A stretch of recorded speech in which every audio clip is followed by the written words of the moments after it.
ભાવનગરમાં મનપાની વહેલી સવારની દબાણ હટાવ કાર્યવાહી।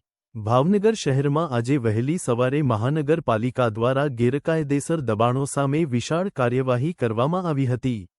શહેરના માર્કેટિંગ યાર્ડ સામે અને સ્વામિનારાયણ મંદિરની પાછળના વિસ્તારમાં મનપાની દબાણ હટાવ ટીમે પોલીસ બંદોબસ્ત વચ્ચે કામગીરી શરૂ કરી।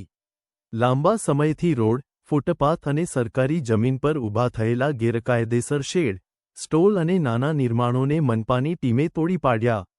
સ્થાનિકોમાં કામગીરી અંગે થોડી ગતિવિધિ જોવા મળી હતી, પરંતુ પોલીસ બંદોબસ્ત હોવાને કારણે સમગ્ર કાર્યવાહી શાંતિપૂર્ણ રીતે આગળ વધી। મળતી માહિતી મુજબ, આ વિસ્તારમાં આવેલી એક ધાર્મિક જગ્યા પણ ખાલી કરાવવામાં આવી હતી। દબાણ હટાવ ટીમે પહેલા આસપાસનો વિસ્તાર ખાલી કરાવ્યો અને બાદમાં મશીનરીની મદદથી તમામ બનેલા કિયા હટાવ્યા। મહાનગરપાલિકા અધિકારીઓનું કહેવું છે કે શહેરમાં વધતા ટ્રાફિક અને માર્ગ અવરોધને દૂર કરવા માટે આવી કાર્યવાહી જરૂરી છે।